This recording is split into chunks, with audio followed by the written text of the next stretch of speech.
Dobar dan, dragi gledalci. U našoj današnjoj emisiji imat ćete prilike da upoznate William Terbo, koji je inače u rodu sa našim velikim, a i svetski velikim naučnikom i inovatorom Nikolom Teslom. William Terbo je imao prilike da upozna Nikolu Teslu još kao dete. Nešto više o tome imat ćete prilike da čujete u današnjoj emisiji, a ovaj program vodio je Nenad Stanković. Pogledajte. I met Tesla when I was around 10 years old. And I have already published in the new publication of a book about Tesla's correspondence with relatives that was just republished again about a year ago. And I wrote the afterword for that. And in that afterword, I described something that it took me 70 years at least to figure out what was going on. Because when I met Tesla as a young boy, and I know that it was just my mother and myself that were visiting New York. She dressed me up so that I was ready to go to Radio City Music Hall. I was interested in doing that, and then she tricked me a little bit as first we're going to see Uncle Nikola. I wasn't terribly interested in doing that, but what can I do? It's my stop before the Radio City Music Hall. And what I didn't realize at the time that Tesla had such a lot of idiosyncrasies or affectations, however you want to call it, that he was always a little aloof in meeting people. It was like he wanted to protect himself from meeting people. Yet when I met him, he hugged me and kissed me and mussed my hair. And this is strange that he kissed you. It's all strange. At the time, I didn't think about it because I'd been brought up more in the English way of doing it, and I expected to shake hands with him, not that I'd be grabbed and hugged and kissed by this elderly guy who almost had to get on his hands and knees in order to do it because he was really tall. I thought at that time that this was a good indication. As I say, for 40 years, he was simply my father's uncle. And we all knew who he was and what his inventions were because my father was also a very famous inventor. And he had a long lifetime discussion with Tesla, speaking in technology and also family matters. But it took me a long time to figure out why did I get this warm welcome, because he wasn't interested in meeting my mother, because he was, I'm sure, was suspected that my mother was there. My mother was calling this meeting to ask him some questions about his financial state, like has he got any money? Does he need more money? My mother wasn't too happy about my father giving him so much money. My father had actually, instead of giving him some money, had invested in some of his inventions, and one was actually a pretty successful invention. And she was there probably to ask, what is the status of that? I didn't have a participation in that conversation at all because I was sort of, as a kid, just sort of dumbstruck in meeting this very old fellow. But it took me about 70 years until I got of a certain age, and I figured out what was it that Tesla saw in me that made him so warm and welcoming. Well, we have a family situation together. Tesla had an older brother named Dana who was killed tragically. He was killed in a horse accident. A horse tripped and fell on him and killed him. My own brother, older brother, also had a tragic accident. He went to visit some friends. They were climbing in a tree. He fell out of the tree and was killed on the spot. The reason that made it so special is that I was 7 years old when that happened, and Tesla was about 7 years old when it happened. And my brother was 13 years old, and Tesla's brother was about 13 years old.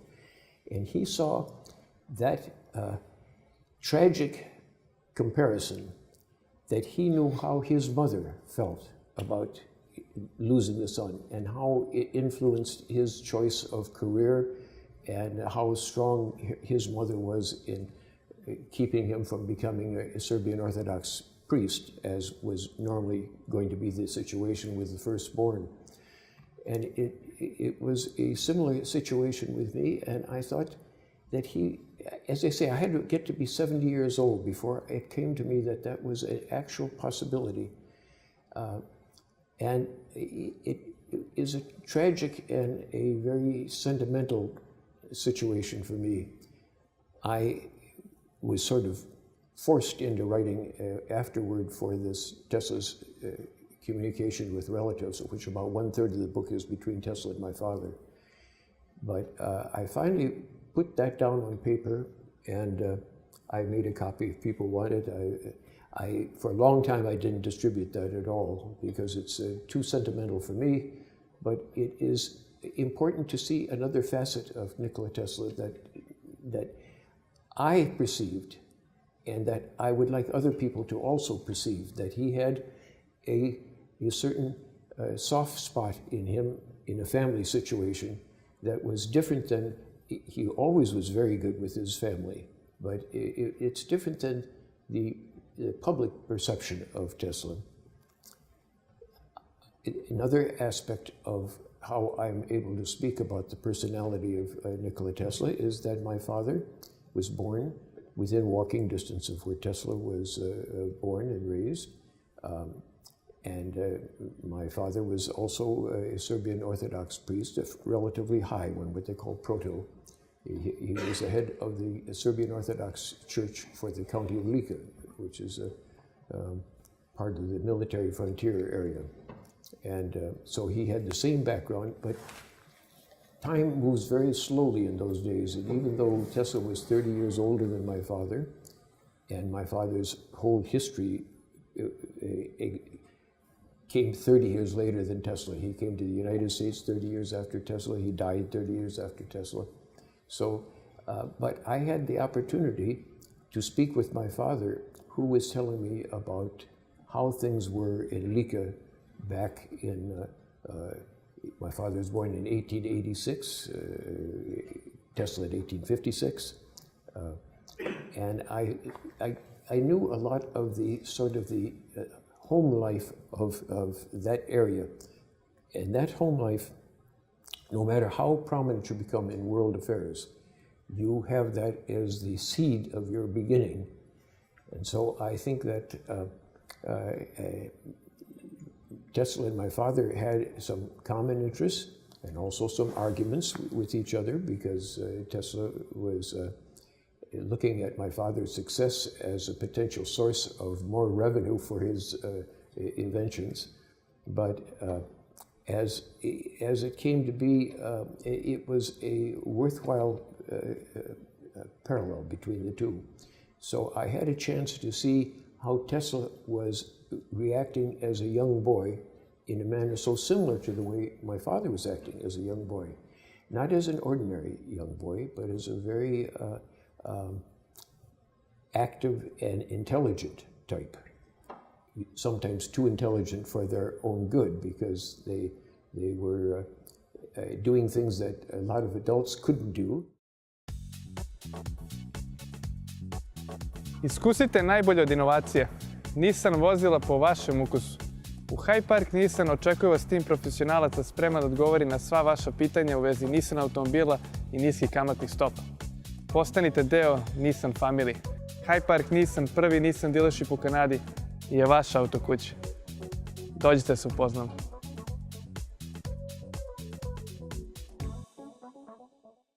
I was exposed to a archive that had been hidden for 40 years. It was material that Tesla was writing letters to Edward Dean Adams. Edward Dean Adams, the president of the Cataract Construction Company that was in charge of the managing the conversion of Niagara Falls from previous type of electrical energy to the current electrical energy. And these letters, I saw in the handwritten letters that Tesla, because Tesla had an advantage. He was in New York. Edward Dean Adams was the fellow that was selected by J.P. Morgan and other big investors to see that the money was going to be well spent. and he was very good in that area, but he knew his own shortcomings, and he, after being introduced to Nikola Tesla, started relying on him a little bit to field some of the opportunities that people were taking contact and cataract, thinking that so much money was going to be spent, there must be some part of the job that they could do better than anybody else. And Nikola Tesla used the grace and the competence, technical competence, and the grace in the way he handled the writing, not to insult any of these people, but to simply explain to them a better way to do it than they were suggesting, and then to report to Mr. Adams that this fellow is not ready to do the projects that he's suggested to do. Tesla had in his mind, and that's where the part of the grace came into it, Tesla had into his mind, long before the proposition of re-electrifying Niagara Falls came to pass, that he had in his mind that the way to do it was with his alternating current electrical solutions, which now were in the hands of George Westinghouse as a person who could actually create these turbines, these enormous turbines. And they knew it was going to be a tremendous leap ahead, but Tesla knew what the ultimate solution was going to be. Instead of trying to push atoms to that solution, he let atoms push Tesla to that solution. Very cleverly, I had the chance to read these 15 letters, most of them handwritten on hotel stationery, because he had a connection. Being in Manhattan, George Westinghouse was in Pittsburgh or in Chicago, where the Columbian World's Fair was going to be in 1893. So they were separate apart, and I know that Tesla was doing this independent of Westinghouse, but with the same objective that Westinghouse had. So to just describe what kind of jump forward this was going to be to electrify, even with Tesla's fundamental inventions, that a generator in those days was usually about 150 horsepower. They were making generators 5,000 horsepower. They had transformers, and transformers were generally for transforming about 10 horsepower of electricity. They were going to be transforming 1,250 horsepower of transformer. Those jumps are like inventing a jet against Wright Brothers' original plane. But Tesla was confident, and George Westinghouse was also confident, because I give George Westinghouse tremendous credit. He took the idea of electrifying the World's Fair in Chicago in 1893 with Tesla patents of electricity. Now, Thomas Edison thought that he was going to get the contract to do that, and he was going to make some money on it. So they found out what Edison was going to bid for the contract. And George Westinghouse came in and simply undercut Edison by 20 or 30%. So the people said, "You can do it." What did Thomas Edison say? Well, you can do it, but you can't do it with the Edison light bulbs. But George Westinghouse already had a contract with some people in France to make a different type of light bulb. He, as the expression goes, he bet the farm. He made more light bulbs for that Columbian exposition with the regular bulbs that were showing, and predicting how much their turnover there was going to be, because these bulbs were not the quality that they should have been. Edison had a better quality light bulb. He manufactured more light bulbs in that one project than ever had been made in the whole world up to that point, regardless how many light bulbs that Edison was making and complaining how good they were. Iskusite najbolje od inovacije. Nissan vozila po vašem ukusu. U Hyde Park Nissan očekuje vas tim profesionalaca spreman da odgovori na sva vaša pitanja u vezi Nissan automobila i niskih kamatnih stopa.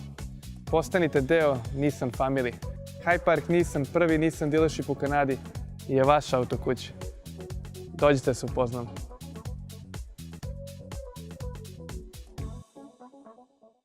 So I have these ways of looking at how Tesla, what qualities did Tesla show that are above and beyond the qualities that we all say that Tesla was son of a Serbian Orthodox minister. My father was the son of a Serbian Orthodox minister. It made them have this a little more ecclesiastic idea of what the object of your being on earth was about. It was not about becoming wealthy.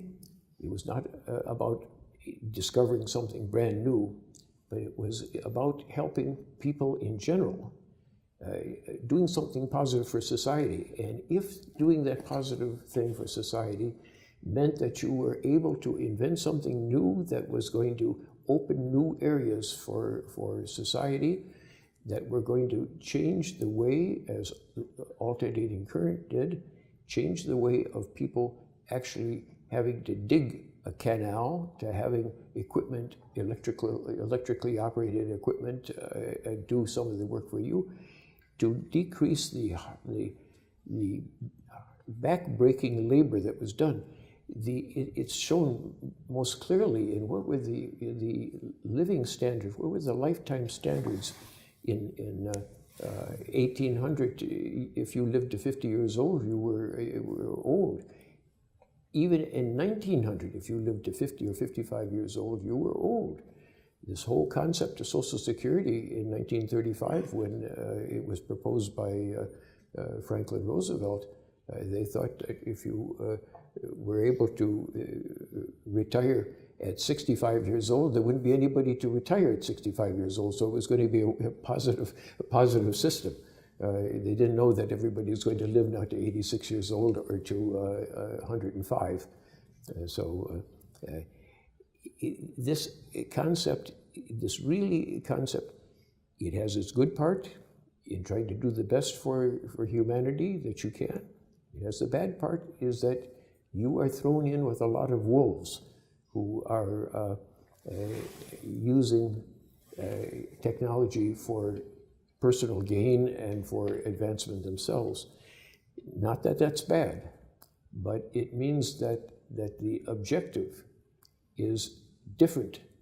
You're a little bit too much of like a goody-goody two-shoes to be doing something for society in general, rather than doing something to build up a personal wealth. These people who have now made enormous wealth, but they made it in an interesting way that is, you can't complain about it. That if you invented something that turned out to be Google, and you make tens of billions of dollars from it, how can you complain about that? Because there was no Google before. So really that is the areas that I want to talk about. And I think I've described in certain ways. I have the advantage of having my father with a background. I have the advantage of meeting Tesla myself and having a second recollection of what we were talking about, that I've had this idea of this of the actual construction of the electrical system in Niagara Falls, and how not only how clever clever is a bad word to use. Brilliant, but the clever part comes in applying a certain psychology to the way he was working that would let the president of the company choose himself what was going to be the solution that Tesla had in mind for maybe 20 years before. Iskusite najbolje od inovacije. Nissan vozila po vašem ukusu.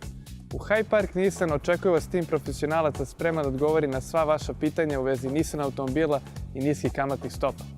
Postanite deo Nissan Family. Hyde Park Nissan, prvi Nissan dealership u Kanadi, je vaša autokuća. Dođite se upoznamo.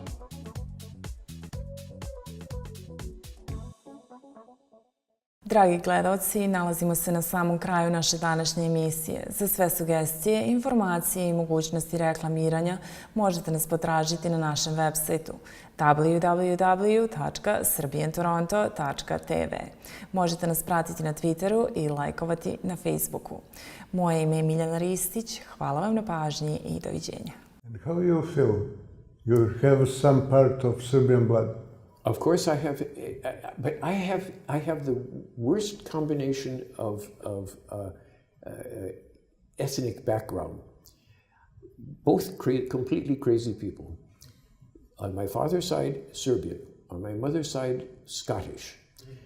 Of all the crazy people in the world, there's always the joke about the British Army, because so many Scots are in the British Army, that the British colonel comes up before the group of soldiers saying, I have a very dangerous mission for you to do. I have to tell you in advance that it's going to be so dangerous that not all of you are going to come back. But do I have any volunteers at all? All the British soldiers took one step back, and all the Scottish soldiers put their head up, me. So and Serbian have a military background that is so similar that they are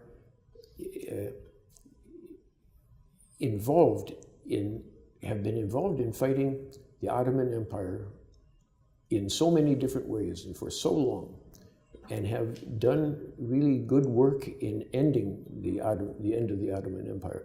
My father was born in a place in Lika called Ličko Petrovac, which is less than 1 mile from the border of Bosnia, when Bosnia was a part of the Ottoman Empire. That's what the military frontier is about. They were farmers that were also active soldiers. So if the Muslims came in, the Ottomans came in, that they were to meet people who were willing to die rather than to give up the land. My father tells me from his childhood, because he had so many tales to tell me, he says that in Lika, the man with missing one arm or missing one leg was the most handsome man in town, because the women were always after him, that he must be the good blood for the next generation, because he was fighting with great pain and problem. Then let's back to the Tesla's personality. You were 9, 10 years old boy when you met him. Yes. Do you remember his voice? Because it's contradictory. Yeah. Many people have asked me that question, because they say that Tesla had a somewhat higher pitched voice. And I have to tell you that when he spoke to me in regular voice, but I wasn't paying attention to such thing of whether he spoke to me like Mickey Mouse or he spoke to me like one of these better actors that has a voice that you will remember for the rest of the day. So I don't remember even thinking about his voice. And unfortunately, there is no film, talkie-type film, and there are no interviews that were recorded that exist. I know. This is strange, because it was era when film was going up, you know. That's right. Tesla was at the height of his fame in, say, 1900, but his fame continued